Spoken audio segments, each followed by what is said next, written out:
FR Test 3 CA Old Course, CA Final Old Course.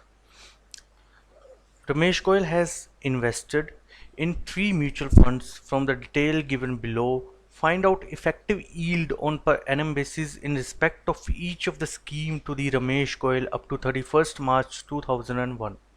Date of investment, amount of investment, NAV at the date of the investment, dividend received on 31st March 2021, NAV as on 31st March 2021. Simple सा question है, बिल्कुल easy question है, हर बच्चे का almost सही है, लेकिन जहाँ पे गलती हो सकती है मैं वो बताऊंगा आपको। आंसर दे रखा है, अमाउंट ऑफ इन्वेस्टमेंट गिवन था, डेट भी गिवन थी, NAV भी गिवन थी। तो नंबर ऑफ़ यूनिट्स हमने निकाल लिए कि इतनी इतनी नंबर ऑफ़ यूनिट्स हमारे पास थी on that respective date. NAV ये भी गिवन थी 31 मार्च की, तो हमें NAV कितनी मिली 99,047, 2,02,98,000। तो इंक्रीज़ और डिक्रीज़ कितना हुआ हमारा 6 - 1 6 आ गया, ये NAV जो 31 मार्च 21 की है, और जितना हमने इन्वेस्टमेंट किया था तो ये माइनस में चला गया, ये पॉजिटिव है, ये भी माइनस में है। और हमें डिविडेंड कितना मिला up to the 31st March 2021, 1900 3000 नील। तो टोटल यील्ड यानी हमने टोटल क्या कमाया है, तो 947 5000 2000 माइनस में। और यील्ड की परसेंटेज कितनी आएगी 9/1, जो हमने कमाया है जितना हमने लगाया था उसकी परसेंटेज के बेसिस पे हम अपना यील्ड निकाल लेंगे। और कितने नंबर ऑफ डेज़ के लिए हमने ये इन्वेस्टमेंट करी थी तो हमें इतनी यील्ड मिली है 121, जो हमारा 1/12/2020 को लगाया था, 31 मार्च तक 121 दिन है, उसी हिसाब से इसके भी, उसी हिसाब से इसके भी। तो ईयरली बेसिस पे हम इसको क्या करेंगे 365 के साथ मल्टीप्लाई कर देंगे। तो सिंपल क्वेश्चन था, बच्चे ने भी इसको शुरू किया अच्छे से, परफॉर्म भी किया उसने, प्रेजेंटेशन भी सही थी उसकी, लेकिन लास्ट में आके उसने इफ़ेक्टिव यील्ड को पता नहीं किस हिसाब से उसने मल्टीप्लाई किया, क्या किया, उसकी यील्ड गलत निकल के आ गई, जिस वजह से उसके मार्क्स कट गए। तो आपको ये गलतियां अवॉइड करनी है। इजी क्वेश्चंस का फ़ायदा भी होता है, नुकसान भी होता है। आदमी जल्दी जल्दी में करना कुछ चाहता है, कर कुछ जाता है, और बाद में सोचता है कि यार मैंने ये करना था और ये हो गया। ठीक है, तो सिंपल क्वेश्चन है, इजी क्वेश्चन है, ट्राई कीजिए इसको 1 से 2 बारी, और अलग से इसको आप देख के जाएंगे एग्जाम के टाइम पे। Now let's move toward the question number 2। Sparrow Holding is a SEBI registered mutual fund, made its maiden NFO on 10th April 2020, rupees 10 face value per unit. Subscription was received for 90 lakh units. An underwriting arrangement was also entered into. Affinity Capital Market Limited agreed to underwrite the NFO. Out of the monies received, 892.50 lakh was invested in various capital market instruments. Marketing expenses NFO amounted to 11.25। तो ये question है, easy question है, इसमें कोई बड़ी लंबी चौड़ी कोई बात नहीं है। आपको इसका आंसर देखते हैं, आंसर क्या है, सिर्फ क्लोजिंग कैश बैलेंस जो है आपको कैलकुलेट करना था, उसके हिसाब से आपकी क्लोजिंग जो है नेट वैल्यू आपकी, मार्केट वैल्यू आपकी निकल के आ जाएगी। और ये एक नॉर्मल प्रेजेंटेशन का ही पार्ट है, जब आप प्रैक्टिस करोगे क्वेश्चन आपको समझ में आ जाएगा कि क्या करना है। वर्किंग नोट्स बना रखे हैं कैश निकालने के लिए, जो प्रोसीड्स थे वो 1000 थे, इनिशियल परचेज कर रखी हैं, अंडर राइटिंग कमीशन पे किया, मार्केटिंग एक्सपेंसेस पे किया, जो हमने पे किया, जो आया है, जो कैश में आया है, जो पे किया है उसका हिसाब है, वो कैश अकाउंट है सिंपल। ओपनिंग बैंक बैलेंस दे रखा है, ओके। और उसके बाद में proceeds from sale of securities, dividend receive जो हुआ है, और जो मैनेजमेंट के एक्सपेंस है वो माइनस कर दिए, कॉस्ट ऑफ सिक्योरिटीज़ परचेज वो माइनस कर दी, कैपिटल गेन डिस्ट्रीब्यूटर जो पे किया है वो माइनस कर दिया, जो आया वो ऐड किया, सिंपल सी बात है, क्लोजिंग कैश बैलेंस आ गया। बच्चे इसी में ही धोखा खा जाते हैं और क्वेश्चन को गलत कर देते हैं, जैसे इन्होंने किया है initial purchase 6, calculation of closing NAB, ठीक है, इनिशियल परचेज सिंपल। और अब देखते हैं कि इसने कैश कहाँ पे इसने गलत किया। कैश का अमाउंट कहीं पे मेरे को नज़र भी नहीं आ रहा कि कैश कहाँ लिखा है, एक बार इसको नीचे करके देखते हैं। सेल प्रोसीड्स इसने सारा मिक्स ही कर दिया, अलग से कोई कैश नहीं बनाया। सिंपली इसका क्वेश्चन टोटली गलत होना चाहिए था, मेरे हिसाब से एक भी नहीं मिलना चाहिए था, लेकिन इतने सिंपल क्वेश्चन में आप इतनी गलतियां करोगे तो कैसे चलेगा। तो क्वेश्चन के रिक्वायरमेंट को पढ़िए, अच्छे से स्टडी कीजिए, उसके बाद ही क्वेश्चन कीजिए आप। बिल्कुल सिंपल क्वेश्चन था।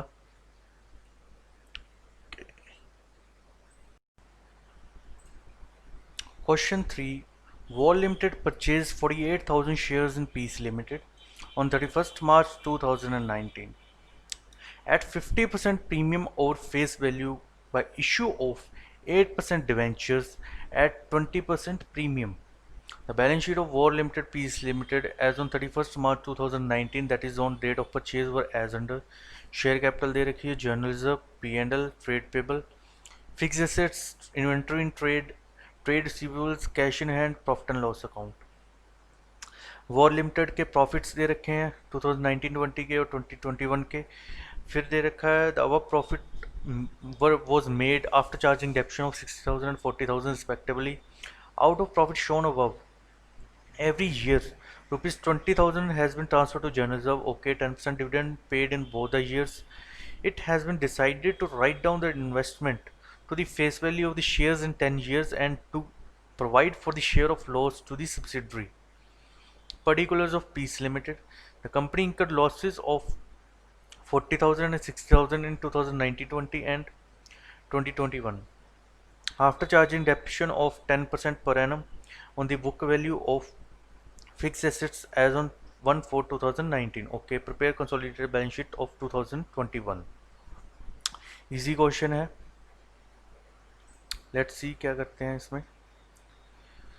सबसे पहले बैलेंस शीट बनाई हुई है, इसी तरह से आप प्रेजेंटेशन करेंगे, बैलेंस शीट का फॉर्मेट बना लेंगे, उसके बाद नोट्स टू अकाउंट्स का फॉर्मेट बना लेंगे, फिर आएंगे वर्किंग नोट्स पे। उन्होंने सबसे पहले क्या बोला है कि जो 48,000 शेयर्स हैं आउट ऑफ 60,000 शेयर्स में से हमने परचेज करे हैं वॉर लिमिटेड ने, तो वो 80% करते हैं, यानी ये होल्डिंग कंपनी बन गई। उसके बाद में उन्होंने रिक्वायरमेंट दी थी कि फेस वैल्यू क्या 50% ओवर करके हमने खरीदी है, वॉर लिमिटेड ने 7,20,000 की खरीदी है। 48 लाख के शेयर्स थे, 50% उसका प्रीमियम दिया था, तो 720 जो है हमारी कॉस्ट ऑफ इन्वेस्टमेंट आ गई। उसको किस तरह से पे किया है, 8% डिवेंचर्स इशू करके। 8% डिवेंचर्स इशू किए, 720 का 20% प्रीमियम के ऊपर डिवेंचर इशू कर रहे हैं, तो 6 लाख के जो है डिवेंचर्स इशू हो रहे हैं और 20% का जो है प्रीमियम है, तो 720 कंप्लीट हो गया। फिर उन्होंने कहा था जो हमारी इन्वेस्टमेंट है, इन्वेस्टमेंट को हमें उसकी फेस वैल्यू पे लेके आना है 10 सालों में।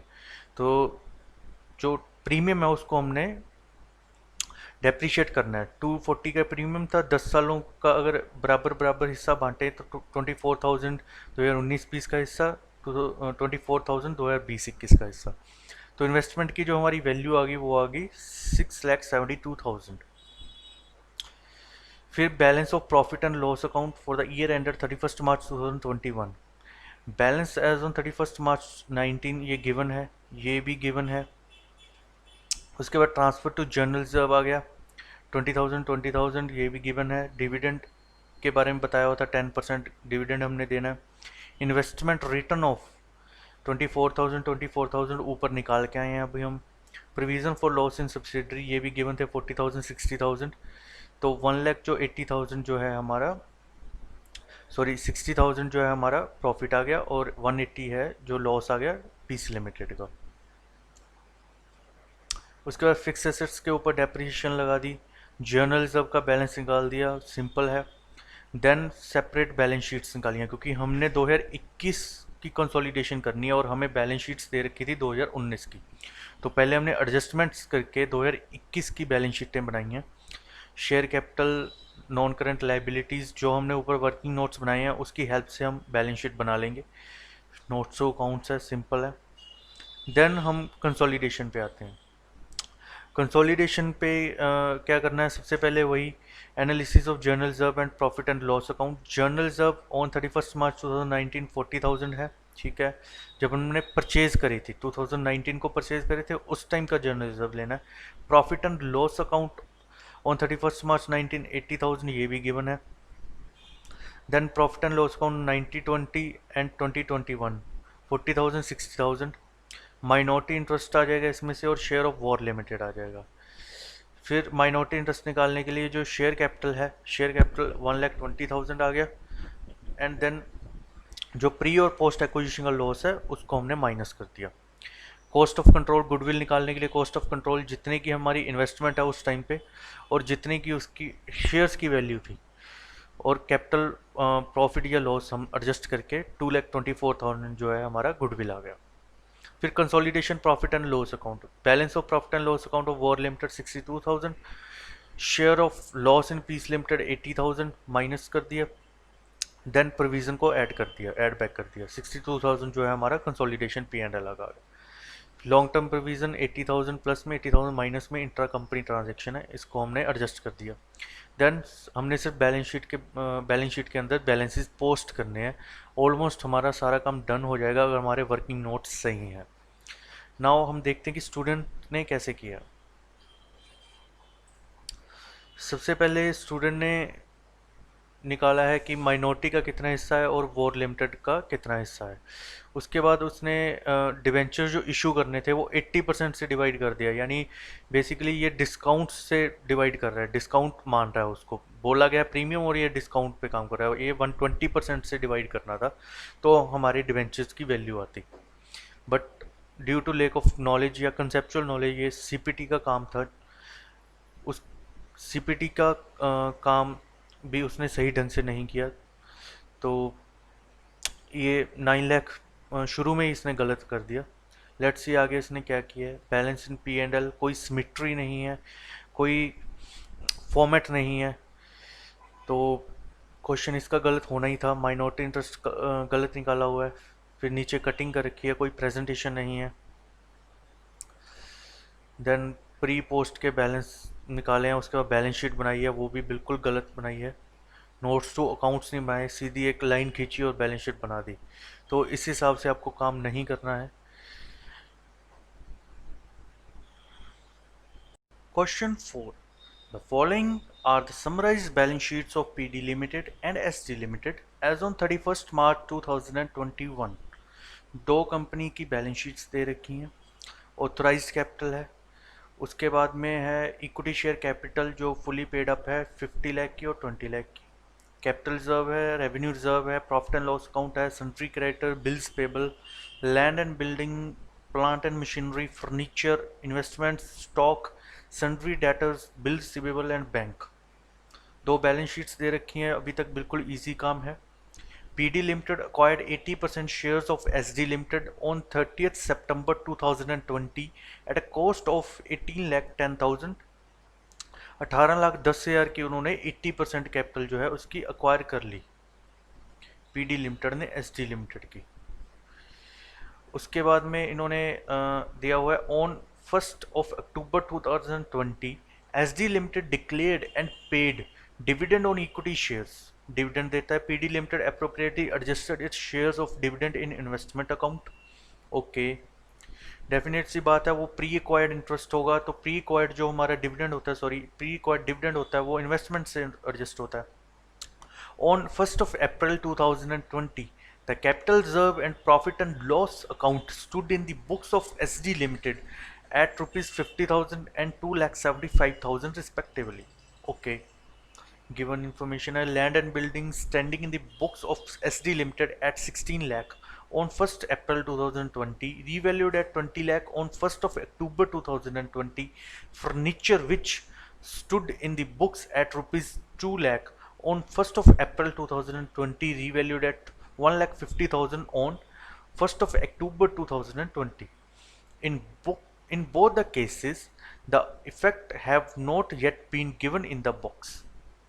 SD Limited brought an item of machinery from PD Limited on hire purchase basis।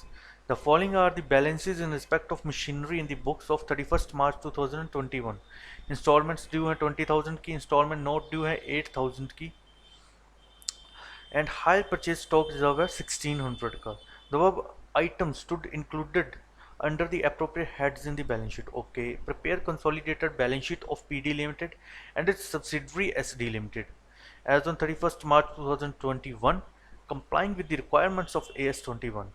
बिल्कुल इजी क्वेश्चन है, आपको सिर्फ रिक्वायरमेंट के अकॉर्डिंग काम करना है, जो जो वो बोलते जा रहे हैं वो करते जाना, बिल्कुल सिंपल काम है। Let's see. सबसे पहले इन्होंने वैसे ही बैलेंस शीट का एक फॉर्मेट बनाया हुआ है। आपको भी सबसे पहले ऊपर एक क्योंकि उन्होंने जो रिक्वायर्ड है उनके लिए, सबसे पहले आप वो दोगे कंसोलिडेटेड बैलेंस शीट। वो एग्जामिनर क्या करेगा, सबसे पहले आपके ये बैलेंसेस चेक करेगा कि ये आपने सही डालेंगे। अगर उसको शुरू से ही उसको ये बैलेंस उसको गलत मिल गए तो वो आगे उतना देखेगा ही नहीं, वो सीधा ही उसको क्रॉस करेगा। तो आप सबसे पहले हेड पे आप एक बैलेंस शीट का फॉर्मेट बनाओगे, इस तरह से उनकी फॉर्मेटिंग करके आप लिखोगे, इन्वेंट्री है, उनके नोट्स वगैरह आप इस तरह से आप लिख लोगे। उसके बाद में आप जाओगे सीधा वर्किंग नोट्स के ऊपर। वर्किंग नोट में सबसे पहले उन्होंने क्या किया, analysis of reserve and profit of SD limited on 31 March 2021। Pre acquired जो है 30 सितंबर 2020 और पोस्ट एक्वायर्ड जो है। अब आंसर में आप सजेस्टेड आंसर में देखिए और इसको ऑब्जर्व कीजिए कि इसने जो चार चार टेबल बनाए हुए हैं, एक साथ टेबल बनाए हुए हैं, तो चारों को एक साथ बनाया है। आप इसको अलग अलग भी बना सकते थे, लेकिन आपने इकट्ठा क्यों बनाया है? क्योंकि इससे आपका टाइम बहुत सेव होगा। कंसोलिडेशन का जो क्वेश्चन होता है वो बहुत ज़्यादा टाइम कंज्यूमिंग होता है, इसलिए आप एक इकट्ठा ही फॉर्मेट बनाइए, उसमें करने की ट्राई कीजिए। कैपिटल रिजर्व का बैलेंस है, क्रेडिटेड रेवेन्यू रिजर्व है, ठीक है, बैलेंसेस हैं। तो ये तो जो रिक्वायरमेंट उन्होंने बताई हुई है उस हिसाब से जो गिवन है उसकी हेल्प लेके हम इसको क्रिएट कर लेंगे। उसके बाद में इन्होंने, अब हम मेन सोल्यूशन की तरफ चलते हैं कि जैसे माइनॉरिटी इंटरेस्ट निकाल दिया, शेयर ऑफ पीडी लिमिटेड निकाल दिया। उसके बाद में प्रॉफिट और loss on revaluation asset in the books of SD limited and their book value as on 31 March 2021। Land and building book value इतनी है, डेप्रीशिएशन लगाई 6 महीनों की 40,000। उसके बाद रीवैल्यूएशन हो गया इसका, तो प्रॉफिट ऑन रीवैल्यूएशन कितना आया, 4,40,000। Value as per balance sheet on 31 March 2021, 15,20,000। Add profit on revaluation 4,40,000। 19,60,000 जो है हमारा टोटल आ गया। और उसमें से शॉर्ट डेप्रीशिएशन, जो जितनी डेप्रीशिएशन कम लगी है वो हम माइनस कर देंगे, तो हमारी वैल्यू आ जाएगी 31 मार्च 2021 को 19,50,000। उसी तरह से फर्नीचर का भी हमने करना है, एक्सेस डेप्रीशिएशन हमने रिटर्न बैक कर दी। तो ये दो केसेस दिए हुए थे जिसमें डेप्रीशिएशन एक्स्ट्रा लगानी थी और जिसमें से ऐड बैक करनी थी, तो ये दोनों केस हमने देख लिए। उसके बाद में calculation of short excess depreciation, revalued figure on 1/10/2020, rate of depreciation for 6 months लगा दिया, डेप्रीशिएशन ऑलरेडी प्रोवाइडेड। तो ये जो हमने ऊपर वर्किंग करी है ये उसका वर्किंग नोट बना के दिया हुआ है। फिर calculation of cost of control, इसमें कैपिटल रिजर्व या गुडविल निकालते हैं। हमारी कैपिटल रिजर्व निकल के आई है 6,14,000 की, ये वर्किंग ऑल दो आप सब ये चीज़ें जानते हैं। फिर माइनॉरिटी इंटरेस्ट निकाला हुआ है। उसके बाद में स्टॉक रिजर्व, जो मेन ध्यान रखने वाली बातें हैं, क्योंकि ऊपर जनरल बातें आपको हर क्वेश्चन में मिलेंगी, लेकिन ये एक स्पेसिफिक पॉइंट होता है। स्टॉक रिजर्व हो गया या इंटर बैलेंसेज हो गए आपस में, किसी ने किसी का कोई डेटर खड़ा है, कोई अपना ही क्रेडिटर खड़ा है, तो उसको एडजस्ट करना है, तो इस तरह से एडजस्ट करेंगे। तो यहाँ पे क्या है, percentage of profit on hire purchase 1600 जो है हमारा प्रॉफिट है 8,000 की चीज़ के ऊपर, तो 20% प्रॉफिट आ गया। तो 20,000 के ऊपर कितना होगा, 4,000 और 1600 को ऐड कर देंगे, तो इतना अनरियलाइज्ड प्रॉफिट है जो उनकी बुक्स में खड़ा हुआ है, जो हमने इलिमिनेट करना है। फिर ये आपस में जो इंटर होल्डिंग एडजस्टमेंट्स हैं वो हमने इंटर होल्डिंग एडजस्टमेंट करी हैं। Instalment due, instalment not due, profit and loss जो हमने एडजस्ट करना था। तो ये बैलेंस आगे क्रेडिटर के, डेटर के, स्टॉक के, प्लांट एंड मशीनरी के। आपको सीधा जाके बस पोस्ट करने हैं नोट्स टू अकाउंट्स में या बैलेंस शीट में, जो हमारी कंसोलिडेटेड बैलेंस शीट है। आपको बस इन नोट्स के ऊपर ध्यान रखना है कि ये सही बन रहे हैं, वो बैलेंस शीट अपने आप बन जाएगी। कंसोलिडेटेड कैपिटल रिजर्व आ गया, कंसोलिडेटेड रेवेन्यू रिजर्व आ गया, consolidated profit and loss account आ गया। तो सिंपल है, इसमें डिस्कस करने वाला कुछ नहीं है। अब देखते हैं स्टूडेंट ने कैसे किया। स्टूडेंट ने क्या किया है, सबसे पहले इसने ऐसे डायग्राम बना के देखा है कि 1/4/20 को क्या पोजीशन थी, 30/9 को क्या पोजीशन थी। उसके बाद इसने रिवैल्यूएशन रिजर्व निकालने की ट्राई करी है, लैंड एंड बिल्डिंग से उठा लिया सीधा ही। Depreciation charged, depreciation 5% depreciation till 30/9/20। तो प्रेजेंटेशन वाइज अगर देखा जाए तो सबसे पहले लैंड एंड बिल्डिंग का उठा लिया, तो ये बिल्कुल ही मतलब प्रेजेंटेशन, आउट ऑफ प्रेजेंटेशन काम किया हुआ है इसने। ऑल दो इसने सही किया है, लेकिन सबसे पहले कैपिटल जर्ब, जर्नल जर्ब, ऐसी चीज़ों के ऊपर हमें वर्क करना चाहिए कि जो जो टेक्निकल चीज़ें हैं वो पहले निकाल के रखनी चाहिए। उसके बाद फिर लैंड एंड बिल्डिंग और फर्नीचर में ही, बिकॉज ये इजी पॉइंट्स हैं तो इसने पहले उठा लिए। फिर एनालिसिस ऑफ प्रॉफिट किया हुआ है, ये गलती किया है। प्री और पोस्ट का कटिंग्स कर रखी हैं, खुद ही श्योर नहीं है कि क्या करना है, क्या ऐड करना है, क्या लेस करना है। तो आपको कटिंग्स अवॉइड करनी है, इसलिए आप इतनी प्रैक्टिस करो कि वहाँ पे कटिंग ना हो, और आपको फॉर्मेट का पता हो कि इतने फॉर्मेट में ये चीज़ें आ जाएंगी, ताकि कटिंग करने की या कुछ भी एक्सटेंड करने की ज़रूरत ही ना पड़े। फिर बैलेंस शीट बनाई हुई, कॉस्ट ऑफ कंट्रोल सॉरी बनाया हुआ है। कॉस्ट ऑफ कंट्रोल भी इसने गलत बनाया हुआ है, कैपिटल रिजर्व का बैलेंस गलत है। कंसोलिडेटेड बैलेंस शीट, मेन चीज़ें गलत डाल रखी हैं। P and L balance, post acquisition, consolidated profit and loss account, okay.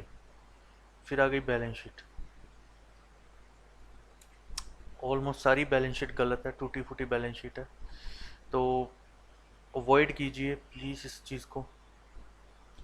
As per AS 21 hire purchase instalment estimate to be ignored, बिल्कुल कंसेप्चुअल नॉलेज नहीं है। क्वेश्चन हमने स्टडी मटेरियल में से ही डाला था, उसके बावजूद ये क्वेश्चन गलत हो रहा है। Thank you for watching the video.